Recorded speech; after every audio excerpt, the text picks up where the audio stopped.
ನಮಸ್ಕಾರ ಸ್ನೇಹಿತರೆ, ನಾನು ನಿಮ್ಮ ಪ್ರೀತಿಯ ಲಯನ್ ಕುಮಾರ್. ಇವತ್ತು ಒಂದು ವಿಚಾರ ನಿಮ್ಗೆ ತಿಳಿಸಕ್ಕೆ ಬರ್ತೀನಿ. ನಾನು ಮೈಸೂರಿನ ಕಲಾಮಂದಿರ ಮುಂಭಾಗದಲ್ಲಿದ್ದೀನಿ.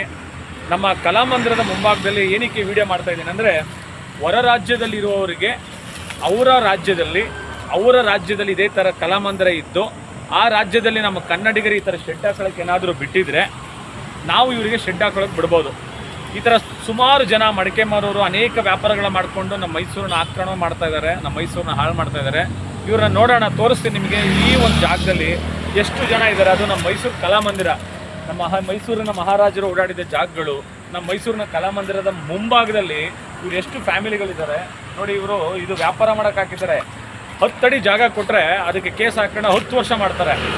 ಈಗ ನೋಡಿ, ನಮ್ಮ ಕನ್ನಡಿಗರಿಗೆ ಜಾಗ ಕೊಡಿ, ಇದನ್ನು ನಮ್ಮ ಕನ್ನಡಿಗರಿಗೆ ವ್ಯಾಪಾರ ಮಾಡೋಕ್ಕೆ ಜಾಗ ಕೊಡಿ, ನಮ್ಮ ಕನ್ನಡಿಗರಿಗೆ ಉಳಿಸೋಕ್ಕೆ ಜಾಗ ಕೊಡಿ. ನೋಡಿ, ಇಷ್ಟು ವ್ಯಾಪಾರನ ಹೊರ ರಾಜ್ಯದವರಿಗೆ ಜಾಗ ಕೊಟ್ಟಿದ್ದಾರಲ್ಲ, ಇದಕ್ಕೆ ಸಂಬಂಧಪಟ್ಟ ಅಧಿಕಾರಿಗಳು ಇವರನ್ನು ಖಾಲಿ ಮಾಡಿಸ್ಬೇಕು. ಇವರಿಗೆ ಯಾಕೆ ಇವ್ರನ್ನ ಖಾಲಿ ಮಾಡಿಸ್ತಾ ಇಲ್ಲ? ಇವರು ಮಡಿಕೆಗಳು ಮಾಡ್ತಾ ಇದ್ದಾರೆ, ಪ್ರತಿಯೊಂದೊಂದು ವ್ಯಾಪಾರಗಳನ್ನು ಮಾಡ್ತಾ ಇದ್ದಾರೆ. ಇವರನ್ನು ಯಾರು ಗಮನಿಸ್ತಾ ಇಲ್ವಾ? ನೋಡಿ, ಇವ್ರ ಫ್ಯಾಮಿಲಿ ಕೂತಿದ್ದಾರೆ. ಇವರನ್ನು ಟಾರ್ಗೆಟ್ ನಮ್ಮದಲ್ಲ. ಇವರ ರಾಜ್ಯದಲ್ಲಿ ಕಲಾಮಂದಿರ ಮುಂಭಾಗದಲ್ಲಿ ಅವರ ರಾಜ್ಯದಲ್ಲಿ ನಮಗೆ ಕನ್ನಡಿಗರಿಗೆ ಜಾಗ ಕೊಡ್ತಾರಾ? ಇಷ್ಟು ದೊಡ್ಡ ಜಾಗನ ಕೊಟ್ಟು ಇದನ್ನು ವ್ಯಾಪಾರ ಮಾಡೋದಕ್ಕೆ ಅವರ ರಾಜ್ಯದಲ್ಲಿ ನಮ್ಮ ಕನ್ನಡಿಗರಿಗೆ ಸ್ಥಳ ಕೊಡ್ತಾರಾ ಅಂತ ನನ್ನ ಪ್ರಶ್ನೆ.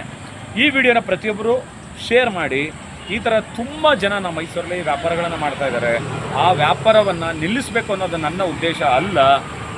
ಅವರ ರಾಜ್ಯದಲ್ಲಿ ನಮ್ಮ ಕನ್ನಡಿಗರು ಈ ರೀತಿ ಸ್ಥಾನಮಾನಗಳು ಗೌರವ ಕೊಡ್ತಾರಾ? ನೋಡಿ ಸ್ನೇಹಿತರೆ, ಇವರು ನಮ್ಮ ಕ್ಷೇತ್ರದ MLA ಅವರಿಗೆ ಓಟ್ ಹಾಕಲ್ಲ. ಇವ್ರ ಆಧಾರ್ ಕಾರ್ಡ್ ಇರೋದಿಲ್ಲ, ಪ್ಯಾನ್ ಕಾರ್ಡ್ ಇರೋದಿಲ್ಲ. ಇವ್ರದ್ದು ಯಾವುದೇ ರೀತಿ ದಾಖಲಾತಿಗಳು ನಮ್ಮ ಮೈಸೂರಲ್ಲಿ ಇವ್ರು ಮಾಡ್ಕೊಳ್ಳಲ್ಲ.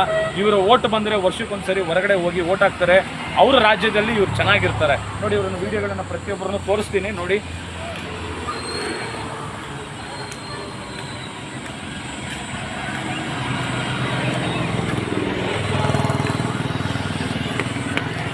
ಈ ರೀತಿ ಅವ್ರದ್ದು ಜಾಗನ ನೀವು ನೋಡಿ ಎಷ್ಟಿದೆ ಅಂತ.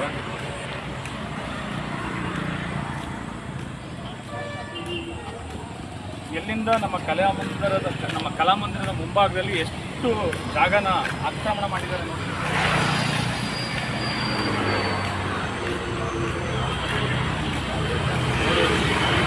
ಒಳಗಡೆ ನಿಮಗೆ ಗೊತ್ತಾಗ್ಲಿ. ಪ್ರತಿಯೊಬ್ಬರು ನೋಡಿ, ನಮ್ಮ ಕನ್ನಡಿಗರಿಗೆ ವ್ಯಾಪಾರ ಮಾಡೋಕ್ಕೆ ಜಾಗನ ಕೊಟ್ಬಿಡಿ. ಸುಮಾರು ಒಂದು 7-8 ಫ್ಯಾಮಿಲಿಗಳಿರ್ತಾರೆ. ಇವ್ರಿಗೆ ಜಾಗ ನೋಡಿ ಎಷ್ಟು ಜಾಗ ಕೊಟ್ಟಿದ್ದಾರೆ.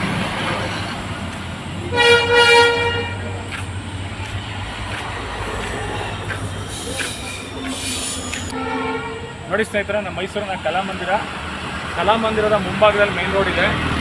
ವ್ಯಾಪಾರ ಮಾಡೋ ಜಾಗದಲ್ಲಿ ಸುಮಾರು 7-8 ಕುಟುಂಬಗಳು ಇದರಲ್ಲಿ ವಾಸವಾಗಿದೆ. ದಯವಿಟ್ಟು ಪ್ರತಿಯೊಬ್ಬರು ಈ ವಿಡಿಯೋನ ಶೇರ್ ಮಾಡಿ.